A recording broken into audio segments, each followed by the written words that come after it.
Hello everyone, good afternoon, and thank you for taking time out to listen to my presentation this afternoon, and thank you to Planning Planet for inviting me. My name's Will Bentley, I'm the Head of Project Controls in Atkins, and I'm going to take you through where we are in terms of our business and our strategy, and where we see project controls specifically developing for us in the future. The overview will be some slides around projects we're currently working on across the globe. I'll talk about our performance, our values and our recognition, and then I'll concentrate, the majority of the presentation will be around project management excellence. What does it look like? How does it feel? What does it mean to a company like ours as we move forward? Atkins is one of the world's largest engineering design consultancies. We're the largest in Europe, the third largest in the world. We've got breadth and depth and expertise to cover most major asset infrastructure projects. And we concentrate mainly on the challenging and time-critical issues we face nowadays around low carbon design, etc., etc. Slide about me. I've been in the business 25 years. Somebody in the audience said 27 a few minutes ago, so maybe it's 27 actually. I'm recently just got off a plane from Qatar, where I've been setting up the central planning office for the Qatari government for their programme of works, which covers everything from the World Cup 2022 right the way through the massive infrastructure projects they're doing in terms of transport, etc. And there's a few examples of stuff that I've done. I like to think of myself as being a true project controls professional. 25 years ago, I used to attend the Association of Planning Engineers events because they basically had the best drinks. I also used to attend the Association of Cost Engineers because they had the best food. So I like to think I'm a sort of integrated project controls expert, but who knows. Atkins' strapline is very much around plan, design and enable. We basically plan, cost, feasibility study, everything in terms of stakeholder engagement, and we plan every aspect of our clients' projects. The design element is not just about the built infrastructure, it's very much about process, management organisations. We have a large management consultancy practice. And we enable, we deliver. Essentially, we make sure deadlines are met, costs are controlled and success is delivered. We are not inherently a contractor, but we are an intelligent consultant. The core corporate responsibility commitments that we make aren't just sound bites that we publish in our annual reports. Safety leadership is real. We win awards for our safety leadership, good example being Safety by Choice, won the National Rail Award last year. Carbon reduction, we have a suite of project carbon reduction tools which we apply. We have respect for the environment. Excellence in delivery is something that is focal, and actually is the reason why I'm stood here today. Group business improvement in Atkins means technical excellence, and it means project management, and hopefully we're going to see some of that. And we work with our community. I personally work with our community, i.e. I've done things like rebuild community centres in Newport. Another example would be on February the 14th, I took part in a mini marathon in Doha because it was National Sports Day. I didn't want to do it, but I had to because that's what working with the community means, and that's where passion really takes place. Atkins as a business is basically divided into 6 work streams. The peculiarity that people see around this is the fact that the energy sector on the side there is actually trans-global. And there's a good reason for that, because that's where we see the biggest growth in our business. For the rest of the business, it's basically centred around geographic locations, and each of those locations has a CEO reporting to the PLC board. The other peculiarity, you'll see Faithful and Gould, they're our PQS practice, who also straddle all the business functions. Just a smattering of our clients, because basically they're pulled from all around the globe. Most of you will recognise. And our revenue. The interesting slide there that shows that our revenue has grown in the last 12 months That's because we've actually made acquisitions, but also we've been very strategic in terms of where we've pitched ourselves by sector and by geography. At the moment, our big push is into the Middle East and in energy, and also in the defence business, where we've seen big gains over the past 6 months. But in the current climate, to actually grow double-digit revenue and maintain profit margins like we have is quite a formidable achievement, and it's something that we plan to continue. Recognition is key. Those awards there basically underpin the values and the commitments I put up previously. Those awards are by across the piece, everything from graduates right the way through top 50 employees for women, and also, as I mentioned, the move towards the low carbon economy that we're very keen on. So what I'll do just for a few minutes then is just show you quite a few projects that we're working on before we delve into the real crux of this, which is project management. The Olympics, we are the official engineering design service provider. That's not just something that we've bought, it's real. We were there from day one. We did a lot of the initial enabling work design. We've done a lot of the work around the environmental impact assessments and site clearance that forms the basis for the Olympic Park. Over and above that, as you probably all know, the Olympics is the first 100% public transport Olympics, and is also a sustainable Olympics in terms of the events themselves. The venues are all primarily temporary, bar for 5. Okay, and Atkins is involved in actually the design and the civil and structural engineering and acoustics around that. Who says PFI is dead? The DBFO that we're involved in is a 25-year commitment with some major players around the M25.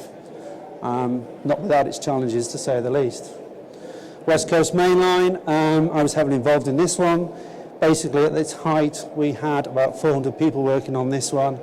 And the follow-up to that now are the frameworks that Network Rail publish, issue every 5 years, and we've just recently won 2 of those to maintain signalling around the country. This one is a good one because it just shows the depth of experience and expertise in the business. Boris Johnson calls this a triumph of British engineering, and basically to the sort of uninitiated, it's a glorified crossing. But if you've ever been to Oxford Circus, and I avoid the place actually if I can, but I've been there once, this system, which basically controls the flow of people and movements across that busy intersection in terms of Oxford Circus itself, is quite incredible and took a lot of effort to actually develop. As I said, defence is a major and strategic growth area for us, and certainly the contracts that we're winning at the moment, which are multinational, are evidence of that. Crossrail itself, again, I think the key here is because what's happening with High Speed 2, we've been very instrumental in the initial papers around the process itself of the parliamentary bill and the actual economic reasons why we should actually do Crossrail and now High Speed 2. Okay? The follow-on from that is we've picked up major contracts for the design of the bored tunnels themselves and actually one of the stations, Tottenham Court Road. I put that one in because I crossed it the other week. Newport City Footbridge actually shows Atkins' history in terms of its strength in structural engineering, civil engineering, and then associated disciplines with that. This one, again, is a major development we're currently involved in on Birmingham New Street. We're lead consultant for the design and management of the actual structure itself, but also the urban planning that's involved as New Street gets redeveloped over the next 3 or 4 years. We cover all aspects: flood response, emergency response, again a major growth area, not necessarily just in the environment but also in nuclear and other associated industries. Little known fact, Atkins' involvement in the US is basically really taken off over the last few years. We made a major acquisition about 18 months ago, and with that we brought in some prestigious projects in the process, and now they're part of our portfolio. This is stuff that the Americans are really entrusting to a British company to go out there and actually get a hold of the action. again, the World Trade Center redevelopment, to be the program manager for such an auspicious and high-profile program is a great credit to our people. That's probably the most iconic building that Atkins have been responsible for in terms of design and build. I think it still stands the test of time now in terms of its form. It's probably it's 12 years old. My kids actually like the fact that we built the water park next to it, but I'm still impressed by that building. The Bahrain World Trade Center, again, was one of the first real stabs by the company to show the ability to design sustainable buildings. I'm yet to see those wind turbines actually work. I've been there twice, but I believe they do. Dubai Metro was a major challenge for us. It involved nearly 40 offices around the world coming together to quickly take over the design, actually. It was novated to us, and the program was delivered to time and budget. The Green Line went live last year, and it certainly is well worth a trip on if you're out there. The follow-on to that is we're now seeing massive growth in other parts of the region, and Mecca Metro. The Asian Beach Games, I put that on because that's really where we took off with our Olympic work. The ability to show our capacity to develop sites for major games was a major factor in our winning the Olympics. And again, with the rail stuff, we're seeing a massive uptake in the Middle East around the strategic desire to build rail infrastructure into certainly the UAE. And Etihad Rail at the moment is currently starting to actually take shape. Not all those lines that are indicated there are currently being built, but certainly a fair proportion are. And that one itself is a major complex program that we currently have on. King Abdulaziz Airport basically handles about 4 million people during the hard season in Jeddah. Hong Kong Airport, again, something that we're instrumental in terms of infrastructure design and environmental services. This one is fantastic. If you ever go there, it is unbelievable. That is a waterfall that actually transcends the hotel. To look down on it, it's quite an impressive sight. I've had the pleasure of visiting that one. It's really well worth a visit there too. And what we're seeing now, of course, is the Chinese market take off massively. China is designing and building the equivalent of 30 major cities at the moment, and we're seeing a massive expansion in terms of our involvement in the China market. And there's some of the more traditional Atkins kind of design hotels and landscape stuff that we do. Again, the European market is a new playground for us in terms of rail. The ERTMS system that we're putting into Denmark and Scandinavia, essentially that will come to the UK in about 4 or 5 years' time. You know, line-side signalling will be a thing of the past.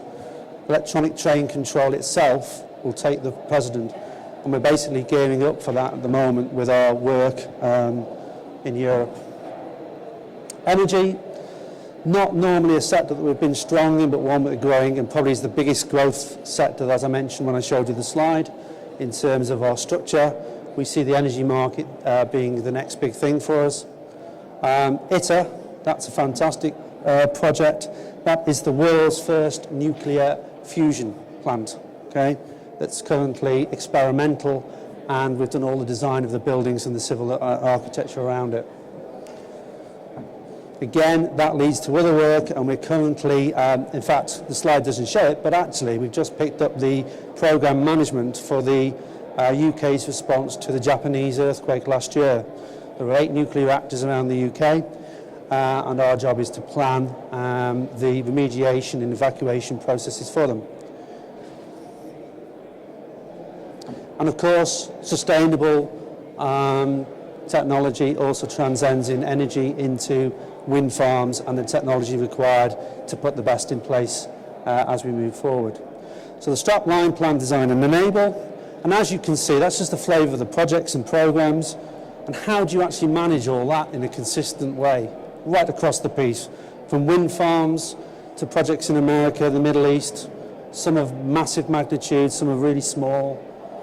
Well, basically, just over 2 years ago, I was appointed Programme Director for a programme called Project Management Excellence. And Project Management Excellence is a major group business improvement to actually try and address the issues that we face as we move forward, as we grow. The challenges we faced were considerable, they're still there. An inconsistency in the project management approach.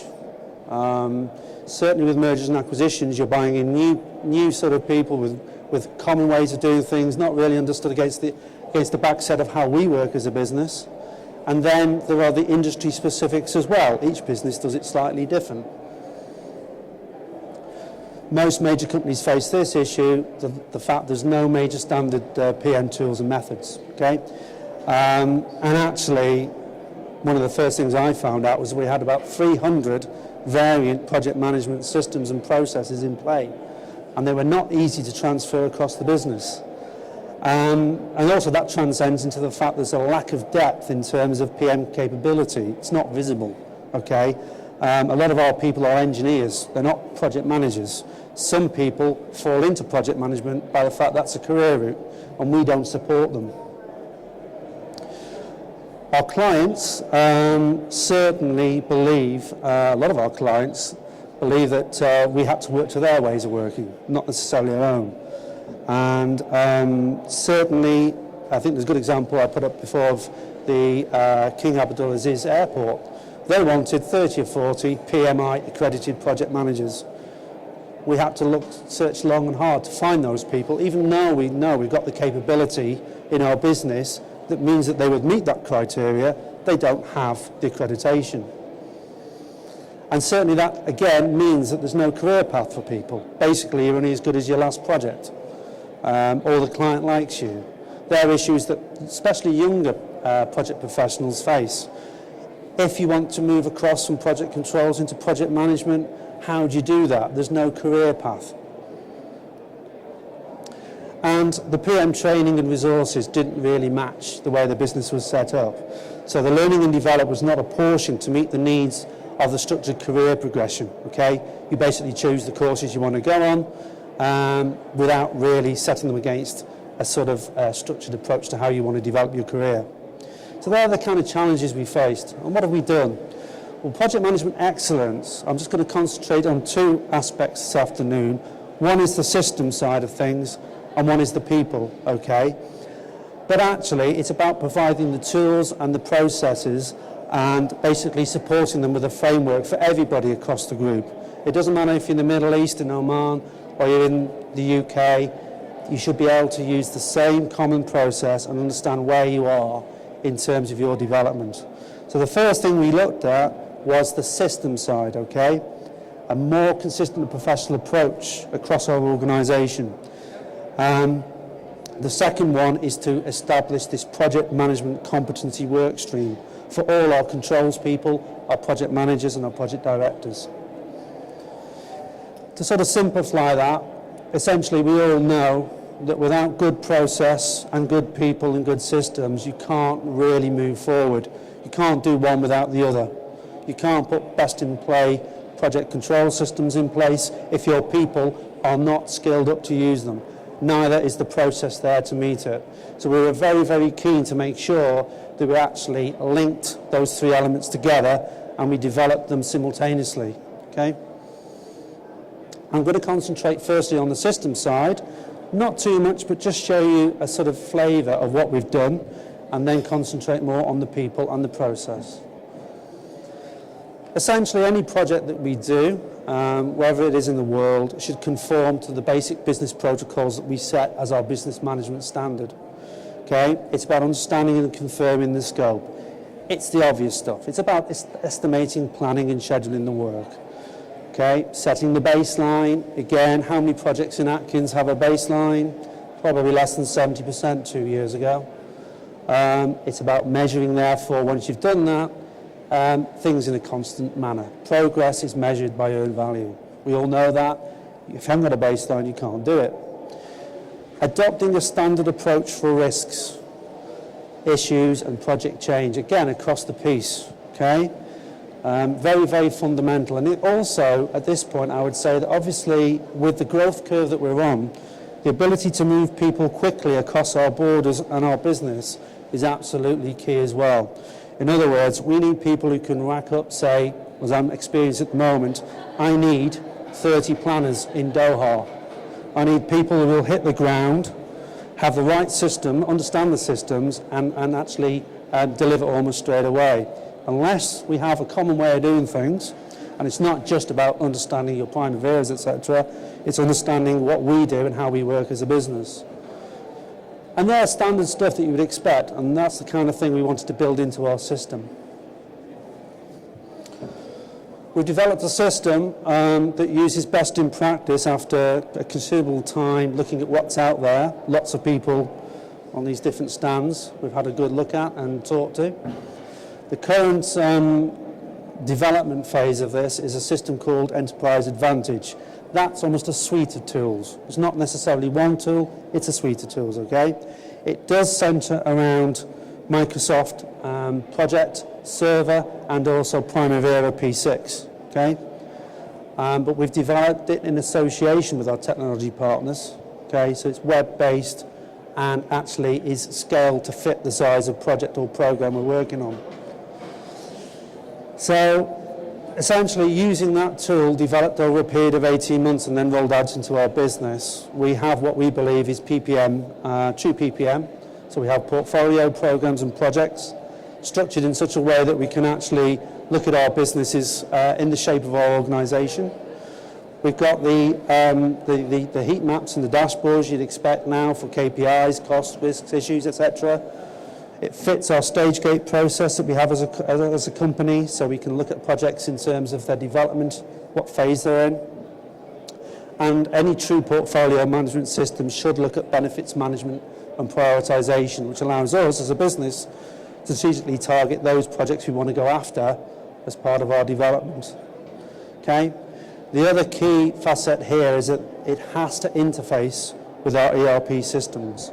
So we use Oracle JD Edwards and Oracle Primavera. It has to be able to talk to them seamlessly, okay? The other thing is that it's not just yet another risk register or yet another issues log. It's based around good practice. It's based around OGC, MOR. It's based around APM issues management. Anybody who picks up the body of knowledge would understand how that fits in with that. Similarly, of course, in the Middle East and America, it has to correspond with PMI, okay? It has to be able to flex to meet the needs of the standard that you're applying it to, and it does. So it's not an Atkins way as such. It's industry standard tailored to the way that we want to manage our projects. I took that screenshot Monday. It shows one segment of our business, and it's just one screenshot that's available. Quite a lot of screenshots in the system. On the right-hand side, you'll see housekeeping.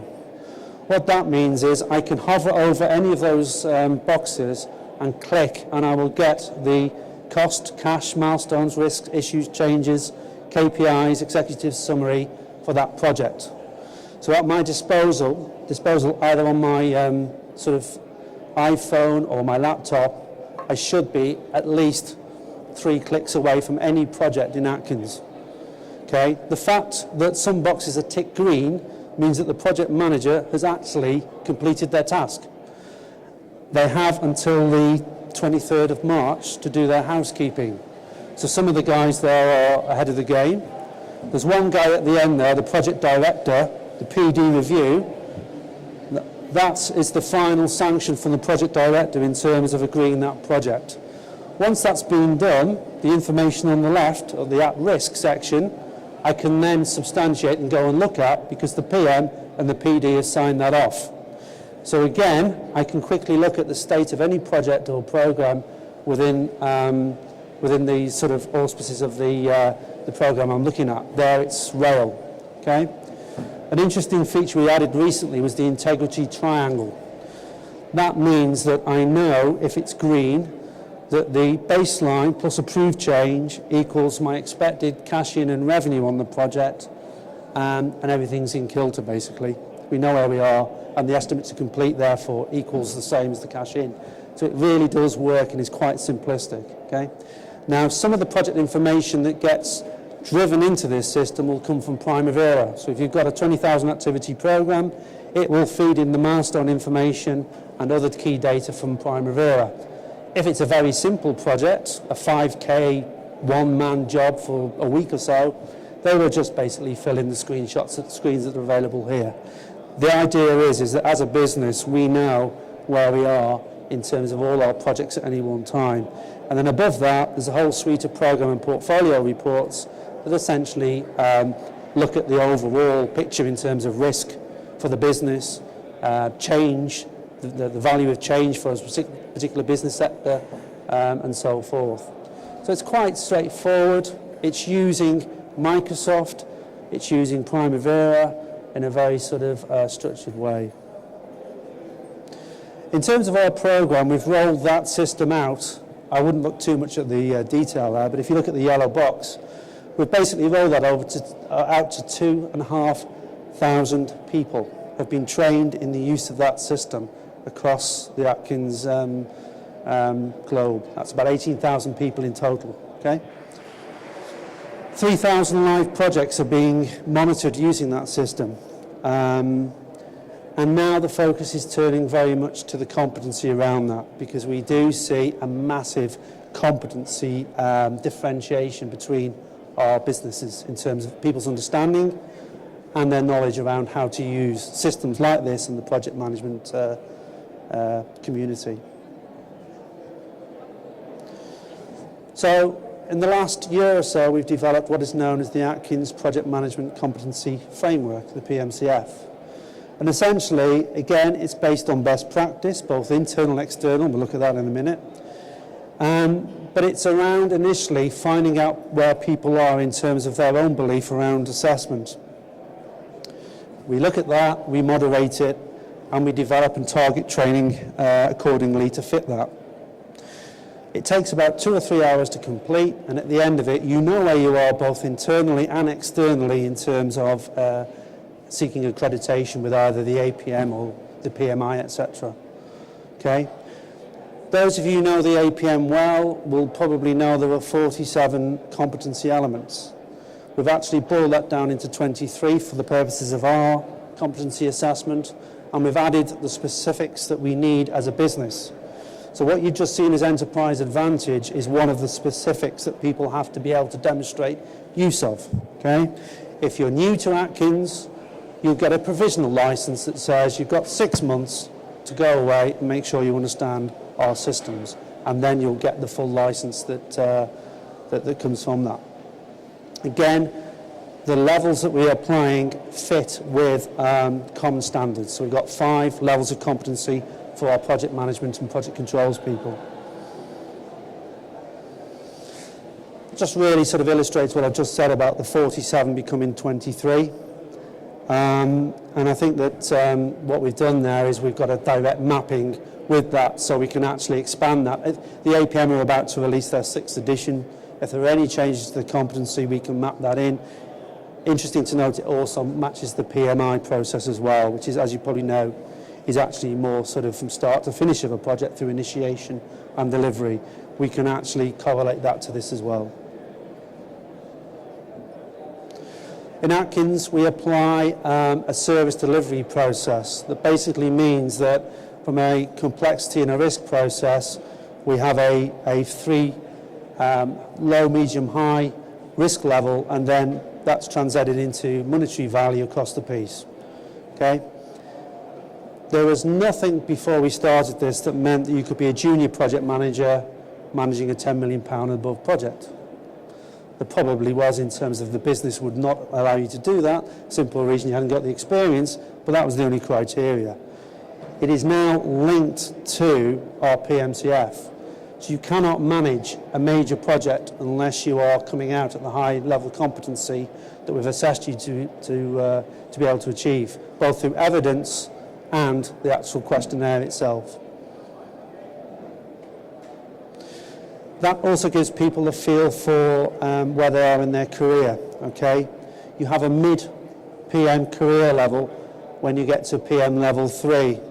That translates into a PMP certification or an APMP qualification. So we're concentrating people to aim for that level in terms of their career points. Okay? So now people joining the business know where they are on that and how they can move forward. Again, the career path means that you're going to start looking at core behaviours now in terms of knowledge, skills and experience, and actually the appropriate level of learning and development at that point. That's absolutely critical in terms of the fact that you get an advanced risk course when you get to the higher level. Okay? That's the kind of flavour it leads to. We're not there yet, clearly, and there are some things that we need to validate, and we're currently looking at bringing a third party to actually supply the material that fits to our competency assessment.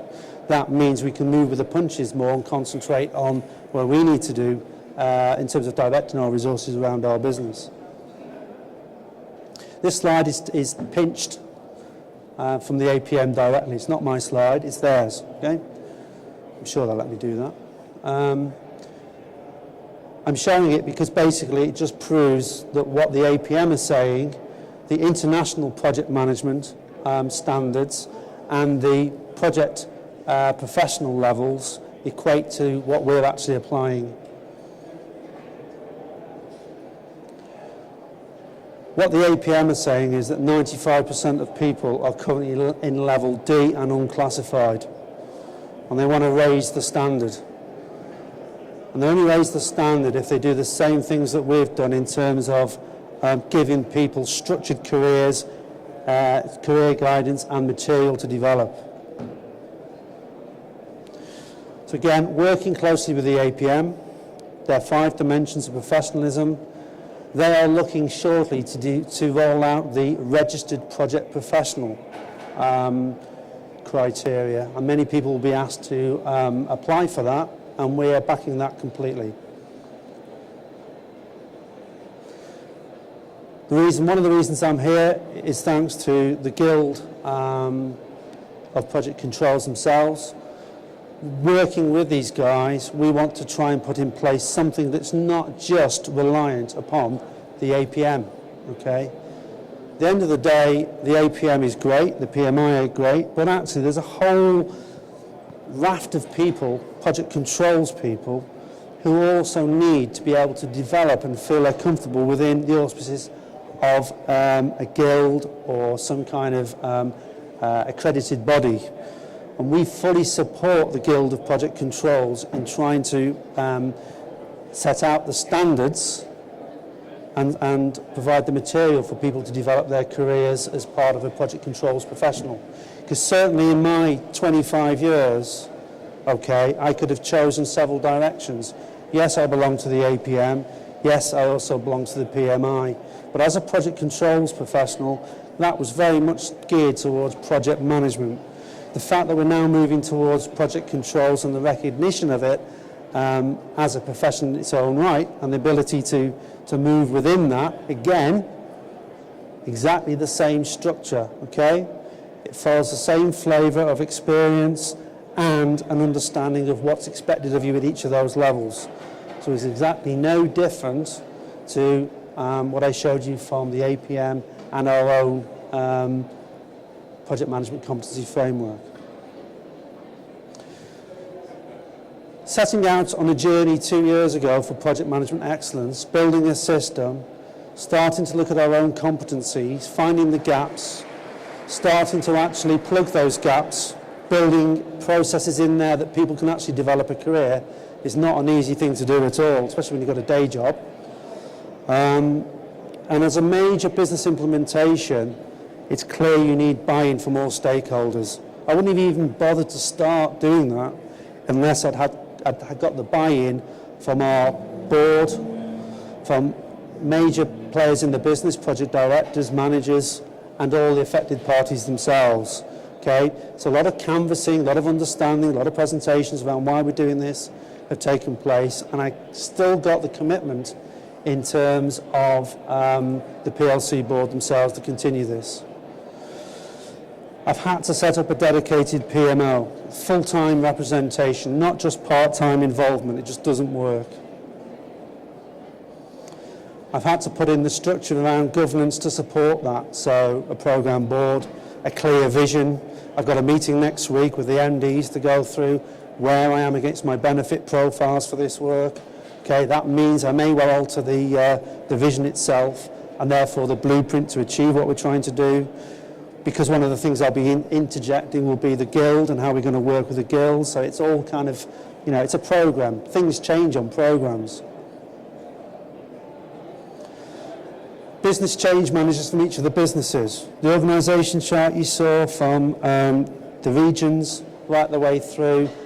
Each of those businesses within those regions has a business champion, okay, who reports to me in terms of progress and the issues that they're facing. We also have local champions in each office who understand the system, say. They understand Enterprise Advantage.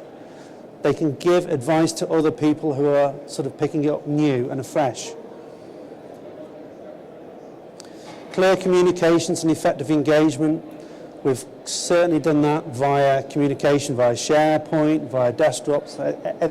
Things like that are very key to people, especially in a business where you know, the value isn't always inherent to them. They're here to design the world's best hotel. They don't understand why they've got to attend a course on a new project management system. So clear communication and effective engagement is absolutely vital. I think it's abundantly clear we work very closely with professional bodies. You can't do this without their support, and also you need to be able to influence them. And as a company, I hope we in Atkins can actually influence the APM and others in terms of direction, but it's a two-way street. And naturally, it doesn't stop. Every day I get a call or an email about the fact that EA doesn't do what I want in terms of the NEC type form of contract, or there's always something new to develop within the process. And we have to take that on board. So there's a very structured method by which we can incorporate change as things move and become more sort of adaptable in terms of the system itself. And that's done through regular releases of the software. It's done through the business change managers representing their business. And one of the overriding features of what we do is it's the same functionality for every part of the business. No business is unique. Very often you'll get at one part of the business saying, we want a report done a specific way because our client demands it. We don't do that. We only have one flavour of what we do in terms of the system. And the same is true for the learning and development material as well. We only expect one version of a particular course at any one given time. That's me in terms of project management excellence in Atkins. As I said, we're on a massive growth curve and we need to get this in play fairly rapidly if we're going to achieve our objectives and also bring new people into our business. So I thank you very much for your time. I think I've got about a minute left, just about right. So if anybody's got any questions on what they've seen, I'm quite happy to take any questions.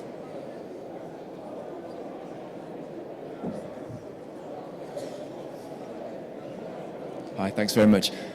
Quick question about people's reaction, whether people were sort of welcoming with open arms or whether there was some resistance, and particularly how you dealt with that in particular, the sort of... It's a good question. Lots of resistance initially. Certainly, A, to the system, let's take it in two chunks. Firstly, if people have developed their own ways of working with their own systems, the perfect Excel sheet with macros and everything else, they do not want to actually dispense with that. Very often they'll see it as dumbing down as well, because what we've put in is essentially, or could be, less functional than what they've done. So you have to obviously breathe the bigger picture around why we're doing this. Again, play the issues around mobility, career developments, etc. Regarding the sort of learning and the competence side of things, yes, I've had people come up to me and say, I'm a granddad, I've been managing projects 30 years, you're going to make me do an assessment now, are you? That, again, it's about making sure that they can see the virtues of what we're trying to do by actually capturing their extensive knowledge and evidencing it. Well, just tell us what you've done, how you've done it, and that will actually score you in terms of our process. And actually, nobody's perfect. When I did the competency assessment, I found I was quite weak on the legal side because I've only really worked on major projects and I don't need to understand the legal side. Somebody else does that. So again, it's also structuring the training and the learning and development to the extent that you don't need to know about that, but what you could do is learn around something that you currently do in a new format, like the new form of contracts or something like that. So there's always a sell to an individual on two levels there, and actually, yes, resistance gets less and less and less. There's an element of acceptance, but actually, yeah, it's about dealing with individuals and their own issues, I guess.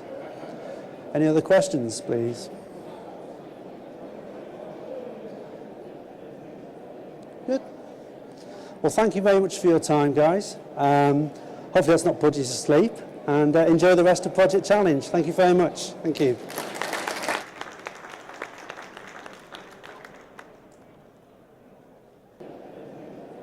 Good. Well, thank you very much for your time, guys. Hopefully that's not put you to sleep, and enjoy the rest of Project Challenge. Thank you very much. Thank you.